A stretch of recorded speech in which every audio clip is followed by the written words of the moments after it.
어디에도 어떤 곳에서도 주 내 중심을 이미 아시니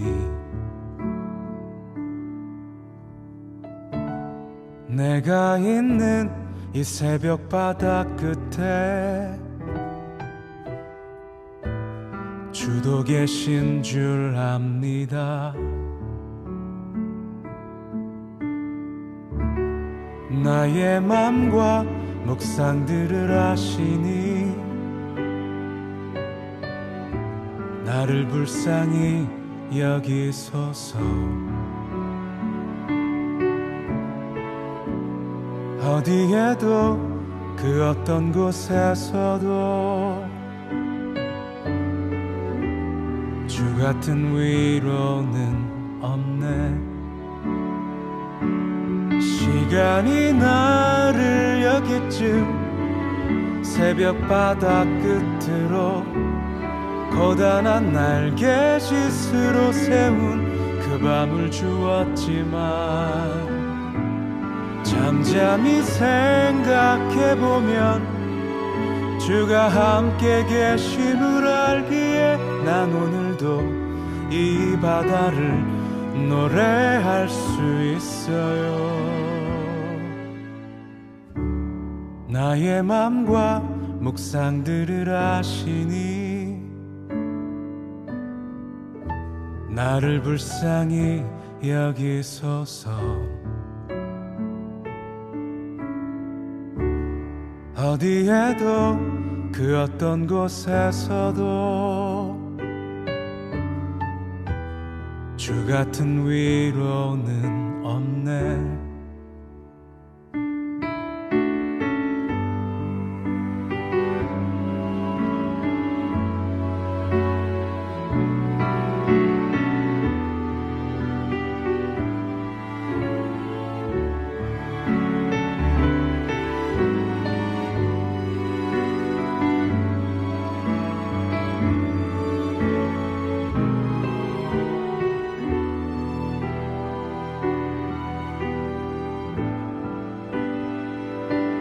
시간이 나를 여기쯤 새벽 바다 끝으로 고단한 날개짓으로 세운 그 밤을 주었지만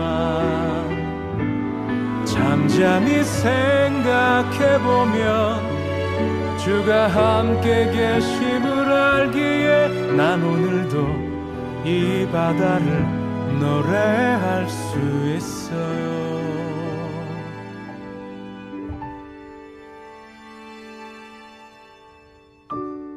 어디에도 어떤 곳에서도 주 내 중심을 이미 아시니 내가 있는 이 새벽 바다 끝에 주도 계신 줄 압니다. 주도 계신 줄 압니다.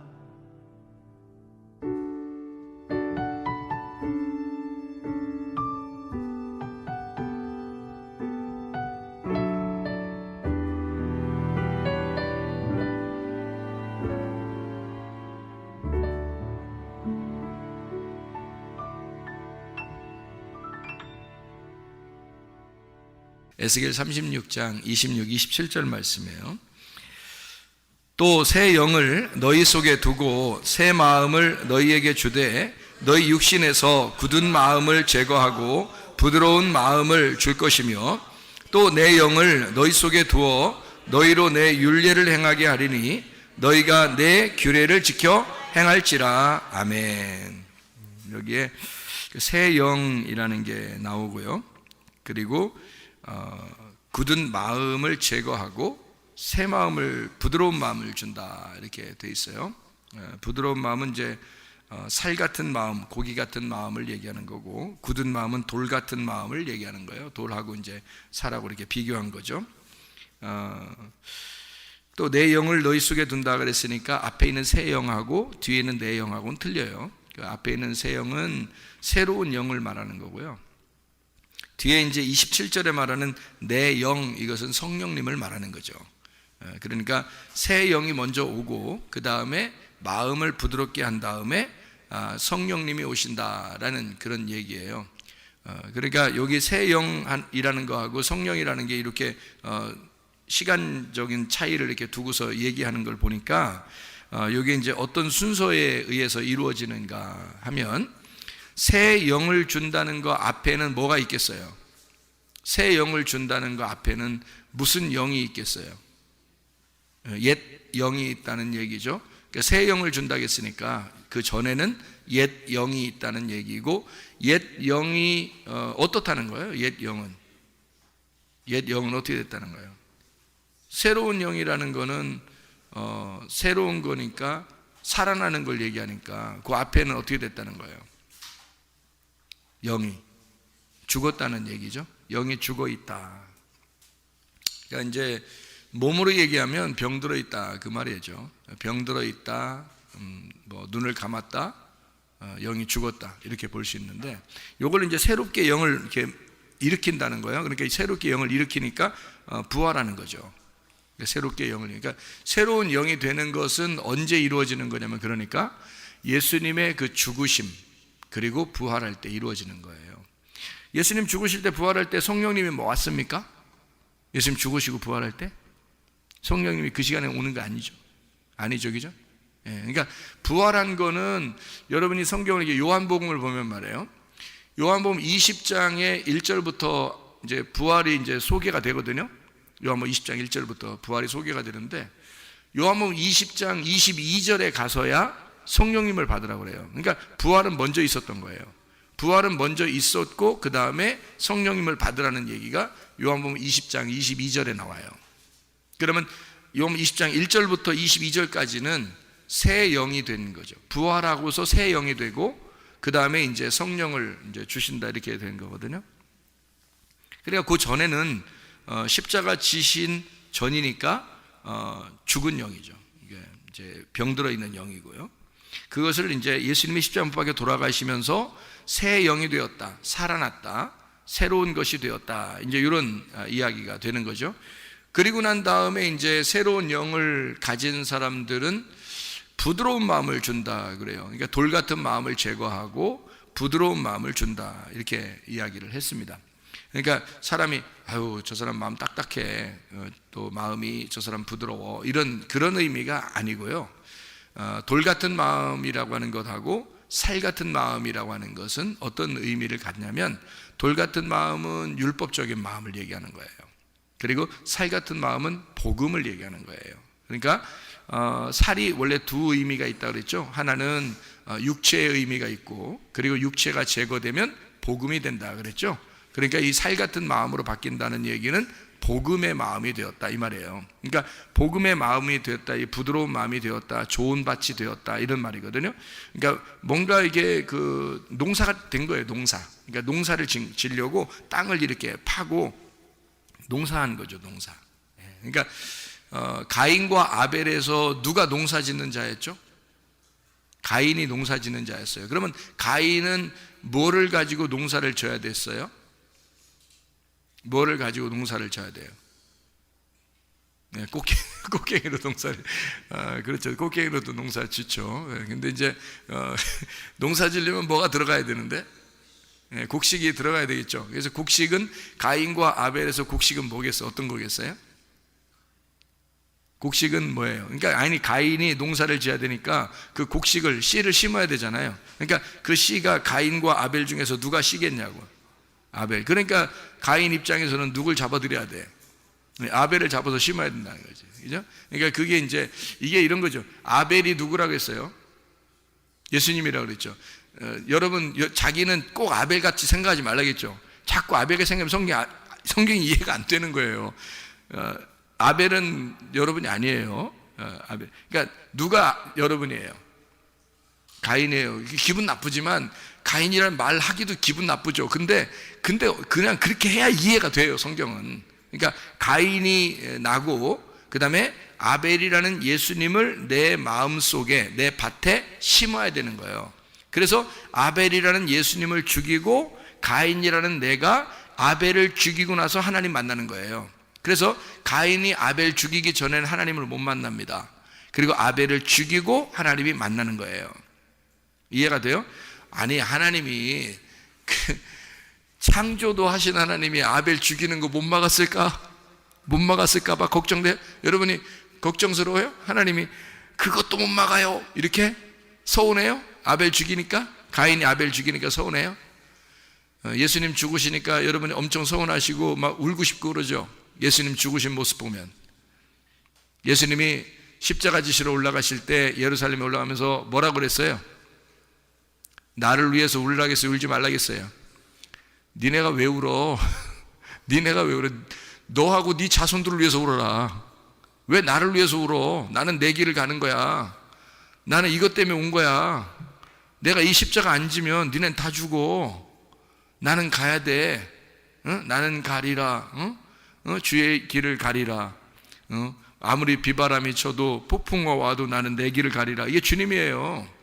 주님은 누가 말릴 수가 없어요. 말리면 다 사탄이야. 베드로가 세상에 주님 앞에 아유 십자가 지면 안 돼요 이렇게 지금 우리까지 잘 해왔잖아요. 우리 좋았잖아. 예수님 보고 베드로가 우리 이제까지 좋았잖아요. 3년 반 동안 잘 지냈잖아. 왜 그래요 갑자기 예수님? 잘 지냈는데 우리 이렇게 생각하고 있는 베드로한테, 죽지 말라고 하는 베드로한테 예수님 뭐라 그래요? 사탄아 내 뒤로 물러가라 그러죠. 사탄이란 말은 뭐란 뜻이라고요? 대적자여, 나의 반대편에 서 있는 자여, 내 뒤로 물러나라 그랬죠. 자기가 앞으로 가는 길에 자기를 막은 거거든. 막으니까 뒤로 물러가라는 거야. 왜냐하면 앞으로 가야 되니까. 자기가 여기 막지 말라는 거야. 여러분, 맞서 있는 사람을 뭐라면 대적이라고 그래요. 맞서 있는 사람을 대적자, 요거를 뭐라 그러면 사탄, 이렇게 단어를 얘기하는 거예요. 성경에서 단어가 사탄이라는 단어는 앞에 서 있다는 단어예요. 맞서 있다, 그게 대적한다, 요걸 사탄 이렇게 그러는 거예요. 그러니까 베드로가, 예수님이 이 베드로 나쁜 놈, 이놈 너 지옥 갈 놈, 너 같은 놈은 내가 왜 3년 반 더 너랑 같이 있었나 모르다, 이렇게 기분 나쁜 놈 이렇게 얘기한 게 아니에요. 너 내 앞에 있잖아. 지금 내가 가는 길을 네가 막고 있는 거야. 그러니까 내 뒤로 물러나. 그러니까 사탄아 뒤로 물러나라. 내가 가는 길을 막지 마라. 앞에 네가 내 앞서 있으면 안 된다. 내가 누구든지 뚫고 지나가야 돼. 나는 그것 때문에 왔으니까. 그러니까 예루살렘 여인들이요, 나를 위해서 울지 말고 너와 너희 자녀들을 위해서 울어라 그러는 거예요. 왜냐하면 자기는 그 길대로 오는 거니까, 가는 거니까. 아벨이 죽으면서 서운하다, 억울하다, 아벨의 핏소리가 하나님 앞에 호소하느니라 그랬더니, 여러분 생각할 때 아벨이 엄청 서운해서 하나님 앞에 뭐 호소했구나. 하나님 내 피를 받아 주십시오. 이거 억울해서 못 살겠습니다. 그랬을 것 같아요? 하나님이 아벨의 예배를, 그 당시에 가인과 아벨이 둘이 예배드리는데요, 둘이 예배드리는데 아벨의 예배를 받아줬어요. 받아주면서 아벨을 너무 좋아하셨는데 아벨이 죽는 거를 그냥 두고 있었을까? 그 정도 능력이 없을 것 같아요? 능력 있는 하나님이 그냥 두신 거예요. 왜? 성경을 써야 하니까. 하나님은 아벨 하나 이거 중요한 게 아니에요. 하나님 입장에서는. 왜 그런지 알아요? 아니, 중요하지. 또 목사님 또 중요하지 않다 그랬어. 이상해 오늘 목사님. 이런 게 아니라, 잘 들어봐요. 아벨 하나 때문에 아벨을 갖다 지켜주느라고 성경 말씀이 안 쓰여지면 안 되죠. 성경 말씀이 정확하게 쓰여져야 되겠죠. 성경 말씀이 정확하게 쓰여져야 여러분과 제가 구원을 받아요. 이 말씀 때문에. 그러니까 이 말씀, 구약의 말씀만 있는 사람, 이걸 보면서도 메시아 예수 그리스도를 믿고 구원받는 사람들이 있단 말이에요. 그러니까 구약에서도 예수님을 다 써놔야 되는 거거든요, 여기다가. 그래서 요한복음 5장 39절에 너희가 성경을 보고 영생 얻는 줄 생각하고, 구약 성경입니다, 이걸 너희가 상고하거니와 이 성경이 곧 나에 대해서 증거하는 것이로다. 그럼 그 나가 누구겠어요? 아벨이에요. 아벨.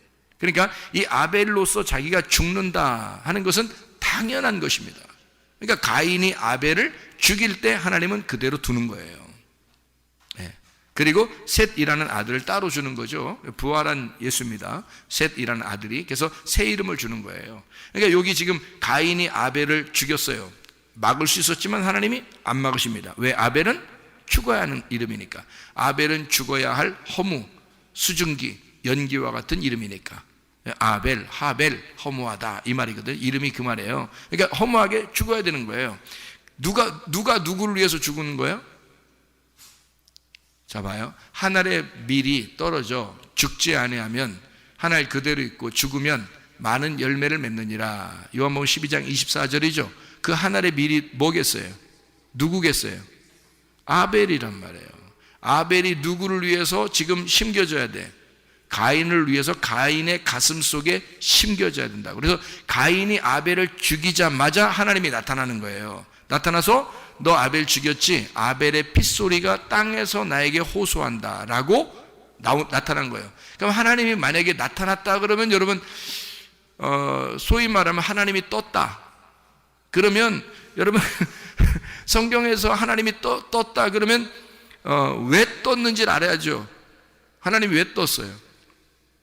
일단 떴다 방. 하나님이 떴다 그러면 왜 떴는지를 알아야 되겠죠. 아담과 하와가 범죄했을 때 하나님이 나타났죠. 그럼 아담과 하와를 창조하시고 한 번도 안 나타나시던 하나님이 선악과를 먹자마자 나타났죠. 그러면 하나님이 떴다, 나타났다 그러면 무슨 일이 벌어지는지 알아야죠. 그죠? 그죠? 하나님이 여호와의 바람과 함께 나타나셨다. 바람과 함께 사라진 게 아니라 바람과 함께 나타나셨단 말이에요. 이게. 그러면 뭔가 있는 거야. 딱 나타나면. 그러니까 아담과 하와가 선악과를 먹고 범죄해서 벌벌 떨고 있는데 딱 나타나신 거예요. 자, 가인이 아벨을 죽이고 벌벌 떨고 있는데 하나님이 싹 바람같이 나타나는 거예요. 하나님이 뜬 거야. 그러면 하나님이 딱 나타나면 뭐 하시는지 알아요? 하나님 딱 나타나면 여러분 뭐 하시는지 아시냐고? 예? 구원하셔요. 구원하시러 나오시는 거라고. 아담과 하와가 선악과를 먹기 전까지는 하나님의 품 안에 있는 거예요. 그냥 그게. 가인과 아벨이, 가인은 농사 짓고 아벨은 양 지키면서 그냥 예배 드리잖아요. 이렇게 곡식 드리고 뭐 이쪽은 뭐 양은 뭐 양 이게 뭐 드리고 그러잖아요. 그러면 하나님이 그거 그냥 양은 받아주고 가인 건 안 받아줘. 그거 하나님의 뜻이에요. 왜냐면 양으로, 어린 양으로 주님이 오실 거니까 그거를 사인으로 보여주려고 아벨 건 받아준 거란 말이에요. 그러니까 아벨이 어린 양이고 어린 양이 아벨이 된 거죠. 그러니까 곡식을 드리려면 곡식만 드리면 안 되고 소금을 같이 드려야 되거든. 소금을. 근데 이 소금을 안 드린 거예요. 가인이. 소금이라는 말이 없잖아요. 가인이 예배 드릴 때 소금이란 말이 없다고요.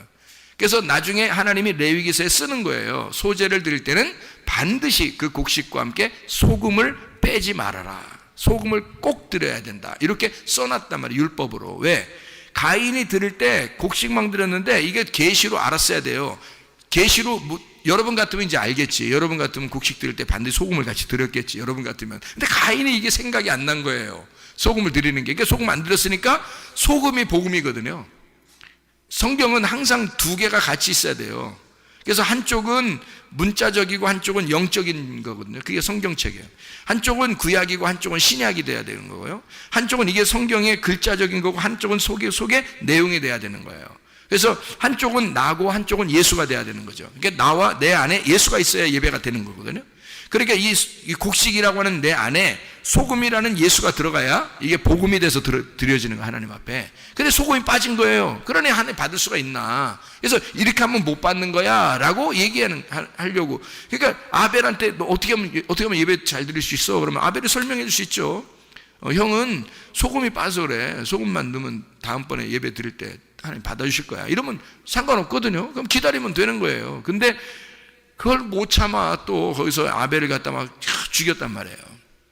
그러니까 왜 죽였냐 하면 그것도 죽였대. 뭐 승질나서 죽였대. 물론 승질나서 죽였겠죠. 그런데 가인이 생각할 때는 자기도 정성스럽게 예배를 드렸잖아요. 근데 아벨께 예배를 이렇게 하나님이 받아주셨잖아요. 그러니까 이 사람도 어떻게 하면 예배를 드릴까 해서 아벨을 잡아 들여버린 거죠. 이게 그 예배를. 그러니까 예배를 성공한 그 아들을, 예배를 성공한 하나님의 아들을 자기가 잡아 죽여버리는 거죠. 그러니까 아벨을 드리자마자 하나님이 나타나서 뭐 하시러 나타나요? 떴다 하면 뭐 한다고? 구원하신다니까. 하나님이 떴다 그러면 구원하셔요. 가인과 아벨이 제사 드릴 때는 안 나타났다고요, 여러분. 그런데요, 가인이 아벨을 딱 죽였을 때 그때 하나님이 나타나신다고요. 나타나서 여러분 그 내용을 쭉 읽어보세요. 뭐라고 그러나? 거기서 하나님이 가인에게 표를 해주시고 이마에, 그리고 구원해서 아무도 너를 죽이지 못하도록 그렇게 만들어놔요, 하나님이. 그게 어떨 때 그게 가능하냐면 아벨을 죽이고 나서 그 죽인 것을 깨달았을 때, 그게 회개란 말이에요. 예수 그리스도를 여러분과 제가 죽인 거야. 예수를, 그거를 깨달은 사람만 회개가 되는 거예요. 그래서 그 예수를 죽였다는 것이 회개가 되는 사람만 구원하시러 나타나셔, 주님이. 그러니까 예수를 죽인 것이 알게 된, 그 자기 속에 이제 알게 된 사람, 그 사람만 하나님이 나타나셔서 구원하시기 위해서 나타나는 거니까, 아벨을 죽이기 전까지는 안 나타나고 있다가 아벨을 죽이자마자 나타나는 거예요. 그래서 그 죽인 것에 대해서 자기가 이제 하나님 앞에 회개하는 거죠. 내가 처음에는 가인이 처음에는 내가 아벨 지키는 자입니까? 그래서 그렇게 얘기하잖아요, 그죠? 근데 누구든지 날 만나면 죽일 것입니다라고 얘기하죠. 그러니까 자기는 죽을 줄 알고 있었던 거죠, 그죠? 자기는 죽을 줄 알고 있었다. 그때 하나님이 죽을 줄 알고 있는 자는 반드시 어떻게 돼요? 자기가 소경이라고 한 자는, 자기는 죽었다 복창하는 사람입니다 라고 얘기하는 사람은 반드시 하나님이 살려주시는 거죠. 나 소경입니다 하는 사람 반드시 뭐라고 해요? 눈 뜨게 해준단 말이에요. 근데 문제는 이게 눈이 왜 못 뜨게 되고 그러냐면 자기가 눈 뜬 줄 아는 거예요, 사람들이. 그러니까 어제까지 눈 떴다고 해서 오늘 눈 뜬 줄 아는 거예요. 어제까지 눈 떴다 하더라도 오늘 눈 떠야 되거든요. 오늘 말씀 듣고 눈 떠야 되고, 어제까지 살아있었다 하더라도 오늘 오면 어제까지는 죽은 거란 말이에요. 어제는 벌써 지난 거고 이게 과거이기 때문에 죽은 거기 때문에 오늘 살아나야 된다고요. 오늘 말씀을 듣고 살아나야 되는데 그걸 잘 모르는 것 같아요, 사람들이. 그러니까 어제까지 숨 쉰 거 가지고 오늘도 숨 쉬고 사는 줄 알아. 그거 아니라고요. 어제까지 숨 쉰 거는 지난 거예요. 오늘 숨 쉬어야 된다고요. 그러니까 과거에 내가 주님을 위해서 열심히 교회에서 봉사했습니다, 그거 자랑할 거 한 개도 없어요, 여러분. 그렇게 하면 안 되는 거. 그리고 교회가 그런 데가 아니에요. 교회는 날마다 내 영혼을 살려고, 내 영혼이 그 말씀으로 호흡해서 내가 숨을 쉬고 살려고 나와서 말씀 듣는 거예요, 여러분. 그러니까 말씀이라는 게 하나님이 호흡해 주는 그런 말씀이 있다고요. 의의 말씀, 의의 호흡이 있다고요. 그럼 그것을 여러분에게 숨을 쉬게 해주고 숨을 불어넣어 줄 때 그걸로 살아나는 거거든요. 그게 부활이라고 하는 거예요. 그러니까 가인이 나 죽었습니다, 나 죽을 거예요, 나 죽을 것 같아요. 그랬더니 하나님이 아니야, 너 죽지 않아, 너 살 거야. 아무도 너를 죽이지 못하도록, 건들지 못하도록 내가 너에게 표를 줄 거야. 이렇게 하나님께서 나타나셔가지고 그렇게 말씀을 하시잖아요. 그럼 아벨의 핏소리가 호소했다는 말이 뭘까요? 아벨의 핏소리가 호소했다? 아벨이 억울해서 하나님 막 거기서 땅에서부터 땅이 막 갈라지면서 말해요. 막 아벨이 막 땅에서 우르르 하면서 막 소리를 막 하나님한테 이렇게 그런 건가요? 하나님한테 호소했다 그런 게 아니에요. 땅이요, 아담 때 선악과를 먹고 난 다음에 하나님이 땅을 어떻게 했어요? 땅을 엉겅퀴가 나게 하고 저주해버렸단 말이에요. 그래서 이 땅을 기경을 해야 돼요. 농사를 져야 된다고. 그러니까 사실 이 땅을 기경해서 농사해가지고 예배를 드리고 하나님 앞에 드려야 하는 것을 진짜 아는 사람이 가인인 거예요, 여러분. 아벨이 아니고. 아벨은 오히려 쉽잖아요. 근데 그 쉬운 건데 요거를 가인은 진짜 아담과 하와가 이렇게 범죄하고 난 다음에 하나님으로부터 땅이 저주를 받았어요. 아담과 하와를 하나님이 저주할 수 없으니까 뱀을 저주하고 땅을 갖다가 저주해서 땅에서 엉겅퀴가 나게 하고, 땅에서 땅을 갈지 않으면, 이걸 좋은 밭을 만들지 않으면 도저히 여기서는 곡식을 맺을 수가 없고 하나님이 그걸 받을 수가 없다라고 그걸 이미 탁 땅을 다돌았단 말이에요. 그거를 누가 들어가서 이 땅을 갖다가 고쳐야 되냐면, 이게 땅이 고쳐져야 된단 말이에요. 땅이 저주를 받았으니까 여러분, 땅이 죽은 거란 말이에요. 그러니까 땅이 죽었으니까 이 땅을 갖다 어떻게 이거를 살려야 되겠죠. 이거를 살려야 돼. 그래서 하나님의 아들이 이 땅에다가 피를 박아놔야 되는 거야. 하나님의 아들이 이 땅에다가 피를 박아야, 피가 이 속에 들어가야 이 땅이 고쳐지는 거예요. 그게 회복이라고요. 그러니까 그러기 전에 가인이 농사에서 들였으니까 안 받는 거야. 그 다음에는 가인이, 그 다음부터는 직업을 바꿀까? 아벨 죽이고 난 다음에 하나님 만나서 너 이제 안 죽을 거야 이러니까 가인이 오케이, 오늘부터 나 직업 바꾼다. 그래서 농사 이제 끝. 오늘부터는 양칠 거야. 왜? 예배 드려야 되니까. 이렇게 했을까요? 그 다음에 농사 계속 짓지 않았겠어요? 가인은 농사꾼이니까. 이해가 돼요? 가인은 처음부터 농사꾼이란 말이에요. 처음부터 농사 짓는 자라고요. 하나님이 창세기 2장 5절에 아담을 만들 때, 하나님이 아담을 만들 때 뭘로 만들었을까요? 하나님이 창세기 2장 5절에 뭘로 만들었어요? 아담을 만들 때, 그러니까 내가 이 사람을 만들어야 되겠다. 왜 뜬금없이 갑자기 사람 만들어야 되겠다 그래서 창세기 2장 5절에 나오죠. 왜 만들었어요? 농사 짓는 사람 만들려고 하나님이 아담을 만든 거예요. 농사, 자기 땅을 농사 짓게 하려고. 그래서 아바드라는 말이 나오는 거예요. 농사 지을 사람을 찾아 그것을 만들어내야 되기 때문에 아담을 생기를 불어넣어줘서 농사꾼을 만들려고 하나님이 만들어낸 사람이 아담이에요. 첫 번째 농사꾼이 아담인 거예요. 두 번째 농사꾼이 가인인 거고요. 이해가 됩니까? 네. 두 번째 농사꾼이 가인인 거죠.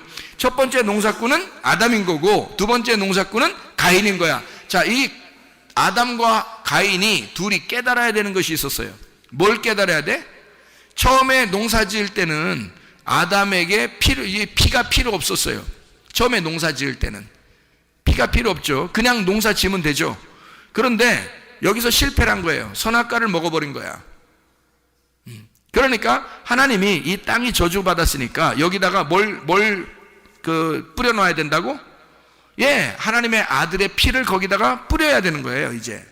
그러니까 농사 짓긴 농사 져야 되는데 어떤 땅에 농사를 져야 돼? 하나님의 아들의 피가 들어간 땅에다가 농사를 져야 되는 거야. 그래서 가인이 아벨을 농사하는 거란 말이죠. 이해가 돼요? 가인이 아벨을 그 땅에다가 피를 흘려 땅에다 심고 그리고 그 다음에 농사꾼이 되면 하나님이 받으신단 말이에요. 그래서 여러분과 저는 뭐라고? 아벨이라고 가인이라고. 가인이라니까 자꾸 아벨 생각하면 안 된다고요. 아벨은 예수 그리스도시라고. 우리는 가인이에요. 그럼 가인은 뭐 하는 사람이라고요? 농사꾼이라고요. 그러면 어디를 농사해야 된다고? 어디를 농사해야 돼? 네, 그렇죠. 내 마음을 농사해야 돼. 그래서 성경에 밭이라고 그래, 이걸. 밭이니까 여기에 뭐가, 어떤 밭이 세 개가 있어요. 나쁜 밭. 길가밭, 돌짝밭, 가시밭. 여러분 안에 있어, 없어, 이게? 있어. 이거를 자꾸 자랑해야 돼요, 여러분. 교회에서. 나 이런 밭인데요. 알고, 목사님 설교를 들으면 들을수록 제 밭은 길가밭 같아요.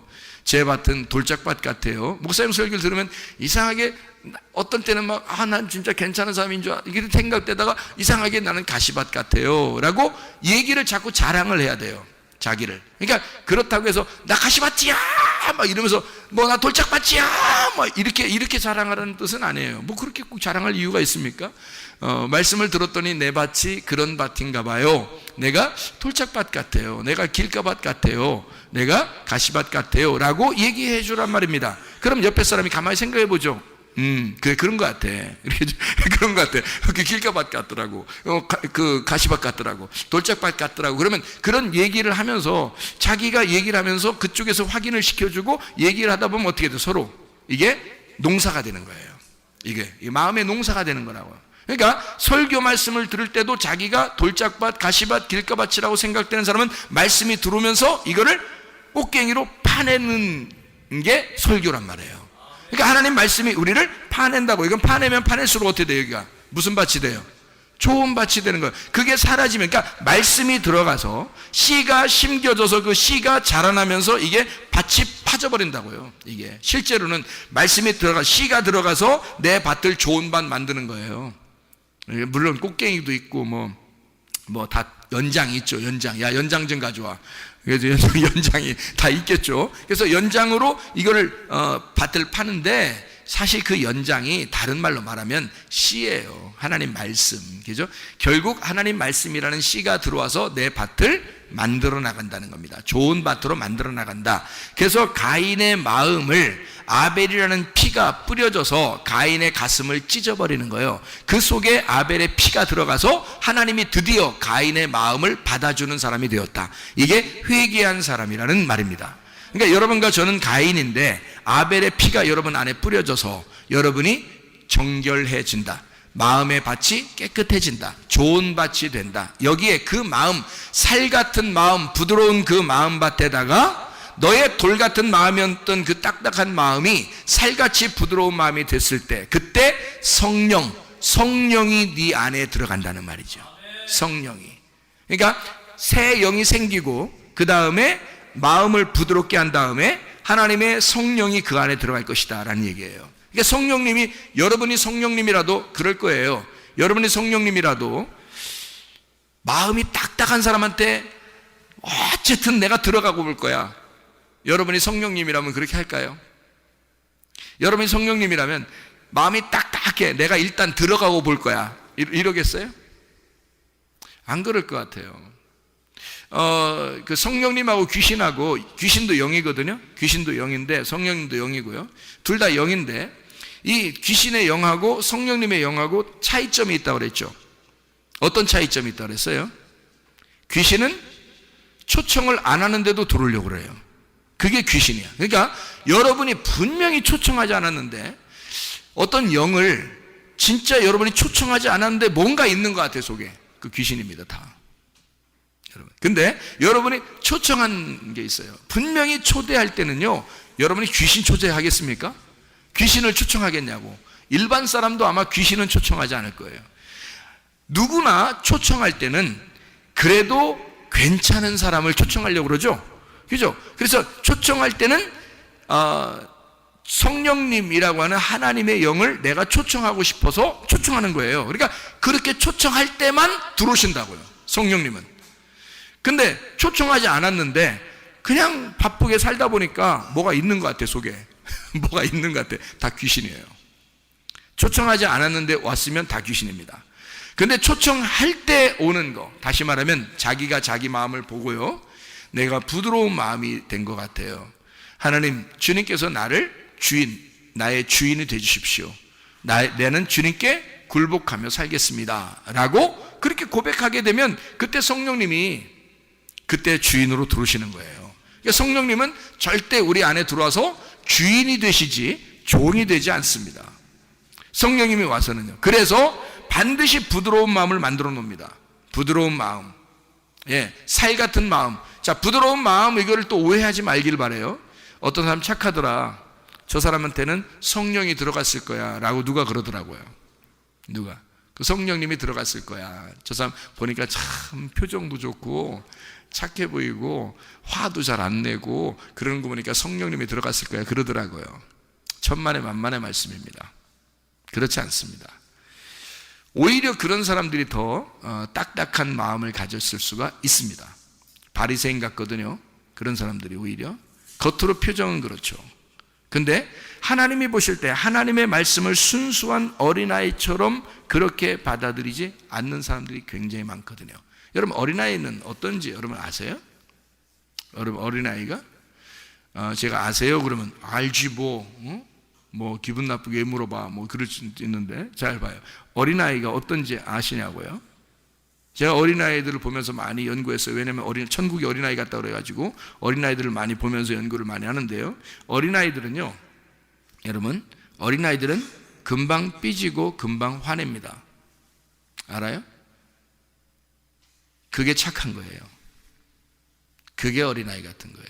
근데 여러분 어떻게 생각해요? 반대죠?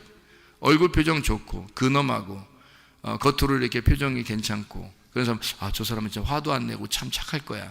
안 그렇습니다. 뒷조사 해보세요. 그런가 안 그런가? 진짜는 하나님이 보실 때요, 있는 그대로 툭툭 튀어나오는 사람이 있어요. 그게 성경에 누구 같은 사람이냐면요, 베드로 같은 사람입니다. 베드로.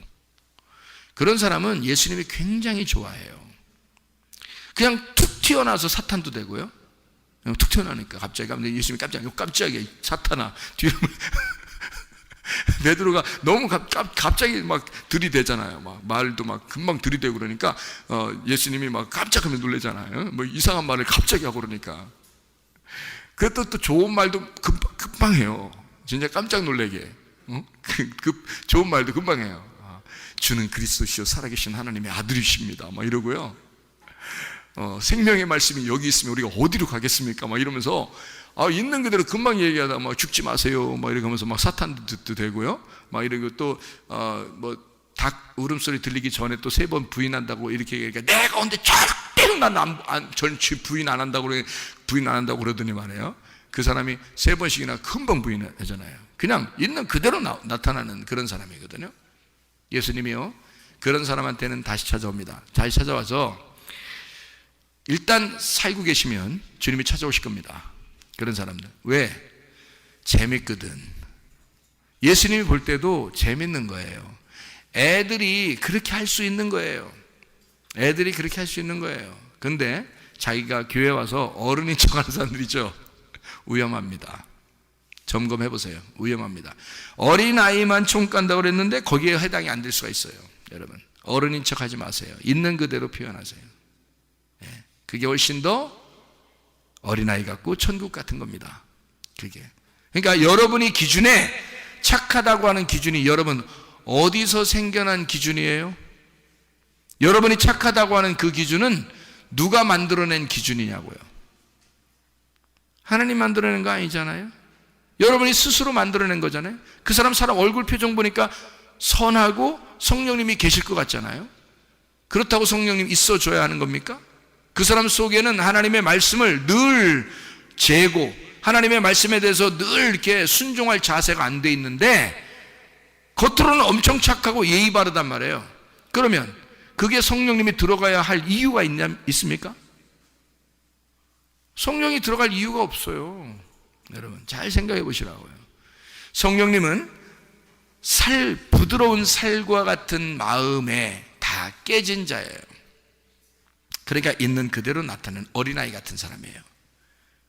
겉으로 막 화를 내는 것 같지만 사실 알고 보면 금방 돌아서서 내가 왜 이랬지 또 이래요. 금방 어린아이들은 금방 화내기도 하고 금방 삐지기도 하고 웃는 게 또 금방 화해도 잘합니다. 여러분 화해도 금방 잘해요. 하루가 잘 안 지나요. 금방 삐져가지고 둘이 탁 토라져가지고요, 애들끼리요, 아주 가관이에요. 보면 재밌어. 둘이 딴 데 쳐다보고 먹고 있어. 이렇게 우리 사진 딱 찍어 놓으면요, 딴 데 쳐다보고 지들끼리 이렇게 막 삐졌다 이거야. 둘이 이렇게 하고 있다가 언제 이렇게 또 뭐 하고 있다 보면 둘이 또 놀고 있어. 이렇게 하고 둘이 이게 속에 있는 마음이 담아두질 않기 때문에 그렇습니다. 어린아이들은요 담아두질 않아요. 그런데 담아두는 사람들이 있습니다. 위험해요. 자기는 엄청 착한 척하지만 위험한 사람들이에요. 외식적이거든요, 여러분. 자, 어쨌든 우리가 있는 그대로 하나님 앞에 나가는 사람이 좋고요. 나는 가인이다. 이것을 늘 생각해야지 아벨이다 이러면 안 되는 거예요. 나는 가인이다. 어떤 사람이다? 아벨을 죽여서, 예수를 죽여서 내 땅에다가, 내 마음, 내 땅에다가 아벨의 피를, 예수의 피를 심은 자이다. 그러니 예수를 죽여 그 피를 내 마음속에 꽂은 자이니 내가 평생 죽을 때까지 아벨의 핏소리가 내 속에서 울려 퍼지는 거죠. 예수의 피가 내 속에서 호소하는 거죠. 그러면 이 사람이 한번 진짜 구원받았으면 다른 짓 하며 살겠냐고요. 그렇게 하고 싶겠냐고. 그렇게 안 되는 거예요. 이해가 됩니까? 무슨 말인가? 그것을 주님이, 물론 그 이후에 가인이 열매들이 좋지 않아요. 그 자녀들은 열매가 별로 좋지 않습니다. 가인이 지옥 갔다 이런 말도 없어요. 그런데 열매들은 좋지 않아요. 가인의 열매들은 좋지 않지만 어쨌든 가인은 하나님께서 나타나셔서 가인을 구원해 주려고 나타나신 것은 사실이에요. 아담과 하와가 선악과를 먹었을 때 하나님은 그들을 구원해 주기 위해서 벌벌 떨고 있는, 선악과 먹고 나서 자기들은 이제 죽었다라고 생각하고 벌벌 떨고 있는 아담과 하와에게 하나님은 나타나십니다. 바람과 함께 나타나셨어요. 하나님의 성령으로. 여러분, 우리가 마음이 부드러워졌을 때, 나 죄인입니다, 나 죽을 것 같아요 라고 마음이 부드러워진 사람, 그런 사람이 마음 부드러워지니까 하나님이 성령이 나타나시죠. 당연히 그런 마음에 하나님의 성령이 들어오시는 거예요. 그러니까 마음이 부드러워진 사람이 돼야 되겠다, 마음이 딱딱한 사람 되면 안 되겠다, 교회는 마음이 부드러워진 사람들만 와야 되겠다, 그런 말입니다. 자, 마음 딱딱한 사람이 교회에 와서 어떻게? 부드러워지면 되는 거예요. 교만한 사람이 왔어요. 처음엔 다 교만하죠. 근데 말씀을 통해서 계속 이 사람을 때리니까 이게 가루가 되죠. 돌멩이 같은 마음이 자꾸 가루가 돼서 때리고 부시고 해서 이것을 가루를 만들어 버리면 좋은 밭 되잖아요. 그렇게 만들어 버린다는 얘기입니다. 그러니까 새 영이 오면 그게 가능하다는 거예요. 그럼 새 영이 뭐예요? 새 영이 예수 그리스도가 십자가 못 박혀 돌아가실 때 전을 옛 영이라고 그래요. 그러니까 죽은 영을 말하는 거죠. 죽은 영이 언제 죽었어요? 영이 언제 죽었어요? 예, 아담과 하와가 선악과를 먹었을 때 그들의 영은 죽은 겁니다. 그렇죠? 그러니까 그들의 영을 누가 살려야 돼요? 아니, 아담과 하와가 죽었더니 예수님이 올 때까지 그냥 그들은 죽어 있더라, 이런 의미가 아니에요, 제가 얘기는. 왜냐하면 아담과 하와가 죽었을 때 자기들이 선악과 먹고 죽은 거 아니에요. 하나님하고 떨어진 걸 죽은 거라 그러거든요. 죽었다 그러면 어떻게 했다? 하나님이 어떻게 했다고요? 나타나셨다고, 아담과 하와에게. 그러면 하나님이 나타나서 그들에게 가죽옷을 입히고 그들을 이제 구원하시고 그러잖아요. 살려주시고, 그죠? 그것처럼 예수 그리스도가 오셔서 죽은 나를 살려주시기 위해서 십자가에 매달려 죽으십니다. 자기의 영을 자기가 우리를 위해서 자기를 죽으시고 대신 나를 살려주는 거죠. 그러니까 예수는 죽고 나는 사는 거, 그거를 뭐라고 그러냐면 내가 새 영을 얻었다, 이 말이에요. 그러니까 죽었던 내 영이 예수가 죽음으로써 그의 영이 내게 산 영이 되었다. 그래서 내가 살아난 영이 되었다. 여기까지 살아난 영이에요, 이제. 그러면 모든 사람들은 이제 어떤 마음을 가져야 되겠어요? 새 영을 받았으니까, 새 영이 예수님이 죽으시고 부활하셨으니까 우리는 무슨 마음을 가져야 돼요? 부드러운 마음을 가져야 돼요. 부드러운 마음은 어떻게 해야지 부드러운 마음 갖는다고요? 여러분, 그 뾰족뾰족한 그 망치 같은 거로요, 뾰족뾰족한 망치로 고기를 어떻게 하나요?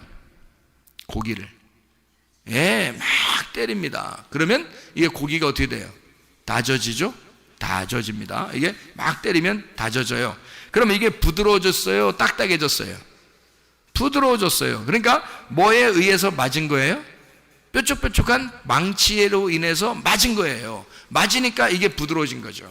아니면 고깃집 같은 데는 뭐 돌리는 게 있어요. 그래서 고기를 집어넣고 돌려버립니다. 이렇게 자꾸 돌려요. 그러면 이게 막 자꾸 이게 그 눌리면서 이게 부드러워지죠, 그죠? 이게 그러니까 계속 눌러, 뭐 때려, 하여튼 막 이래가지고 이 고기가 점점점 부드러워지게 된다는 거죠. 예. 그러니까 새 영을 받은 내가 하나님께서 이 망치로 계속 날 두드린다는 거죠. 망치로 계속 두드려요. 그래서 광야라고 하는 게 있잖아요. 궁창과 같아요. 이 궁창과 같이 이 허공이란 말이에요. 그게 광야와 같이 넓게 펴져 있는 거예요. 넓게 펴져 있는 이것이 왜 그러냐면 하나님이 우리를 광야에 집어넣는 건요, 그게 교회거든요. 교회에 집어넣는 이유는 망치로 계속 때리기 위해서예요. 여러분, 우리 교회 와서 말씀이 여러분의 가슴을 자꾸 친다 그러면 여러분 은혜 받은 것입니다. 그게요. 그러니까 부담스러워, 목사님 어떻게 맨날 쳐, 어떻게 나를 맨날 치는 것 같아. 나만 쳐. 나만 치겠어요, 그죠? 나만 쳐. 아우 죽겠어. 그럼 당신만 사랑하는가 보지. 하나님이 더. 그게 하나님이 여러분을 더 한 번이라도 더 때린다면요, 한 번이라도 더 때리면 그 고기는 한 번이라도 한 날에도 더 부드러워지는 거예요. 한 번이라도 더 때렸다면 여러분 생각해 보세요. 그러니까 하나님의 말씀은 여러분에게 계속 망치질하는 거예요. 여러분 살리는 겁니다. 이게 여러분 그 안에 뭐가 들어가려고요? 성령님이 들어가려고 부드럽게 만드는 거예요. 좋은 밭 만들려는 거예요. 하나님이 계속 때리는 거예요. 계속 걷어내고 계속 곡괭이질하고. 왜 곡괭이질을? 우리는 누구니까? 뭐 하는 사람이니까? 농사 짓는 사람이니까, 농사꾼이니까. 하나님이 아담을 뭐하러 만들었으니까?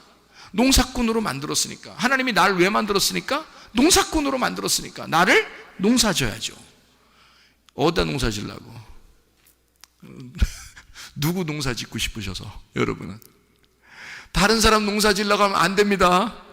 자기를 농사 짓는 사람으로 하나님이 나를 부르신 거예요. 내가 나를 농사 짓도록 하나님이 나를 만드신 거란 말이에요. 자기가 자기를 농사 짓도록. 그래서 나를 농사 짓고 그 안에다 뭘 심어?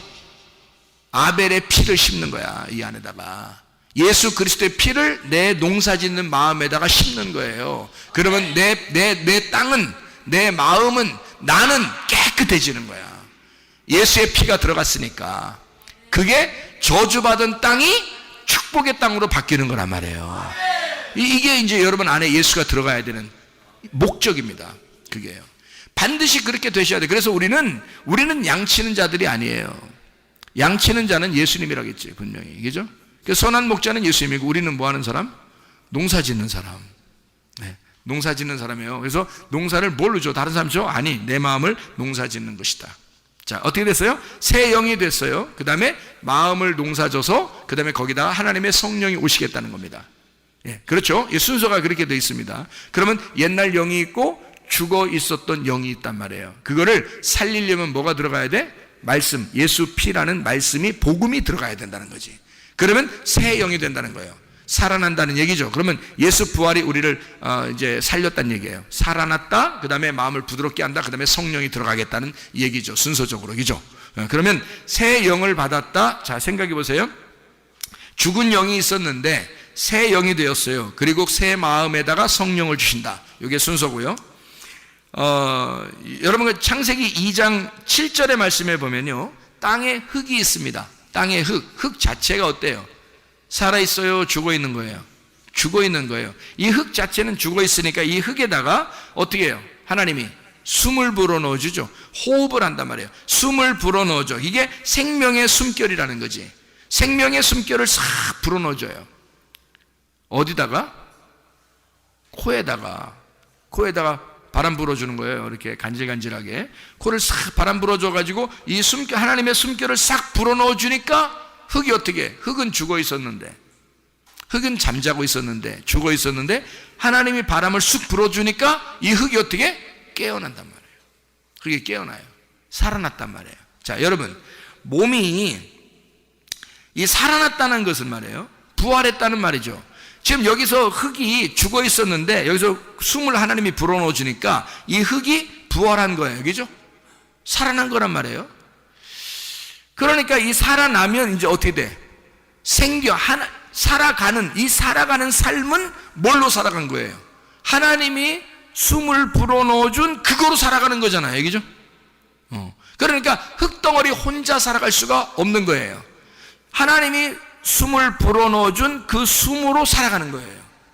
그러나 여러분이 사는 것은, 지금 여러분이 앉아있지만 여러분 앉아있는 건 흙덩어리예요. 근데 여기에다가 하나님이 여러분의 코에 호흡을 주신다고요. 숨을 불어넣어 주셔요. 그게 뭐겠어요? 말씀입니다. 하나님의 말씀을 여러분에게 딱 불어넣어 주니까 여러분이 어떻게 돼요? 부활한단 말이에요. 살아난다고요. 여러분은 그냥 죽어있는 자였는데 오늘도 살아나는 거라고요. 이게 하나님 말씀이 들어감으로써 우리가 오늘도 살아나는 거예요.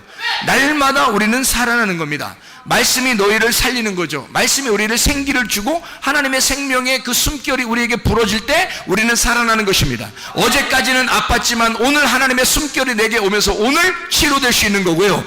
어제까지는 죽었지만 오늘 하나님의 숨결을 통하여 오늘 살아날 수 있다는 얘기입니다. 그런 하나님, 그 생기의 하나님을, 그 생명의 하나님을 믿으시라는 말이에요. 하나님께서 그 생명을, 그 성령을 우리에게 불어넣어 줄 때 이 죽었던 자가 살아나는 거란 말이죠. 우리는 몰랐어요. 예수 그리스도가 죽으심으로 우리는 살아난 거예요. 그게 새 영이라고 했는데 거기다가 부드러운 마음, 말씀을 갖다 막 집어넣어서 자꾸 두드려 패고 이렇게 부드럽게 만들더니 거기다 성령이 들어가서 아예 주인 되겠다는 거예요. 내가 너에게 주인 되면 너는 어제를 사는 게 아니라 내일을 사는 오늘의 삶을 살 것이다. 내일의 하나님을 사는, 내일의 말씀을 사는 오늘을 살게 될 것이다. 이게 하나님의 성령의 사람의 삶이라고요. 여러분이 옛 우리의 사람의 삶이 아니라, 옛 이 땅의 삶이 아니라 하늘나라의 삶을 살게 된다는 것입니다. 다시 말하면 하나님의 말씀으로 사는 사람이 된다는 말이죠. 하나님 말씀은 여러분을 살리는 역사가 일어나고 그 하나님의 말씀은 성령, 거룩한 하나님의 영, 우리에게 생명을 불어넣어 주는 영이란 말이에요. 그러니 여러분은 병이 치료받죠. 죽은 자가 살아나죠. 병든 자는 고침받죠. 잠자는 자는 깨어 일어나죠. 눈 감은 자는 눈을 뜨게 되는 것입니다.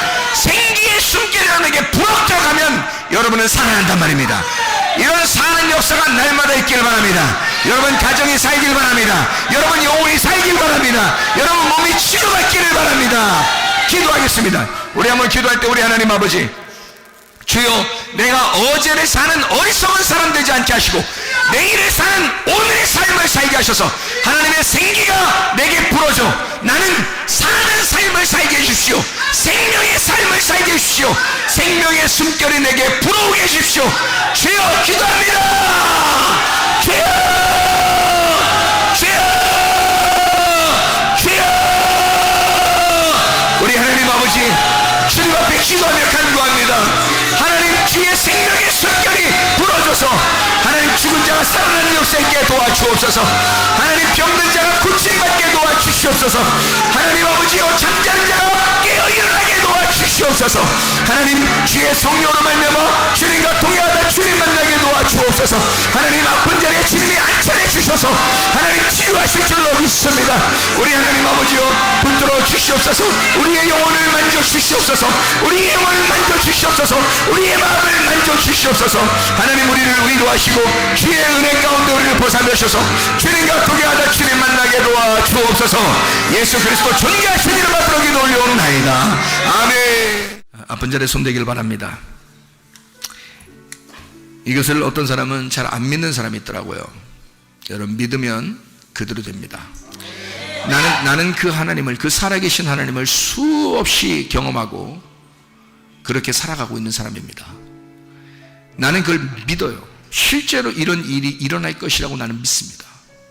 하나님은 진짜 살아계시고 그분의 숨결이 우리에게 닿는 순간 여러분의 몸은 치료받습니다. 여러분의 영혼도 깨어 일어나게 됩니다. 그렇게 우리 하나님 앞에 간절히 믿으면서 이것을 실제로 이런 일이 벌어질 것이다 라고 믿고 그렇게 반응하시고 그 하나님을 모시기를 바랍니다. 우리 하나님 아버지, 사랑과 은혜를 감사를 드립니다. 믿음으로 손 얹었습니다. 주의 종에게 하나님 주님께서는 일전에 보라, 지금 은혜 받을 만한 때요, 네 손을 찢어야 하리라. 주님께서 저에게 그렇게 음성으로 알려주시고 이제는 네가 모든 구원받는 때에 네가 손을 얹어 기도할 때 하나님의 놀라운 역사가 주의 피 묻은 손이 네 손을 덮어줄 거라고 그 하나님의 응답을 받은 주의 종이 하나님 주의 이름으로 호소하며 명령하며 기도합니다. 하나님 아버지, 지금 믿음으로 손 얹은 그 자리에 하나님의 놀라운 역사가 일어나게 해주셔서 하나님 모든 질병이 다 떠나가게 도와주시고 모든 귀신이 다 떠나가게 도와주시고 하나님 모든 잠자는 영혼은 깨어 일어나게 도와주시옵소서. 내가 나사렛 예수의 이름에 너다토록 귀신아, 질병 가지고 떠나갈지어다, 온전해질지어다. 예수 그리스도 존귀하신 이름 받들어 기도 올려옵나이다.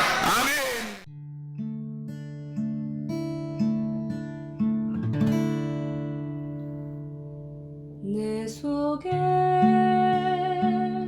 내가 너무도 많아서 당신을 쉴 곳 없네.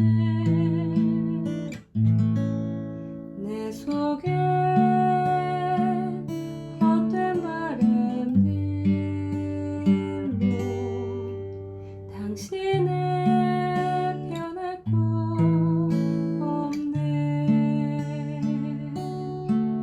내 속에 내가 어쩔 수 없는 어둠 당신의 쉴 자리를 뺏고 내 속에 내가 이길 수 없는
속에 내가 너무도 많아서 당신은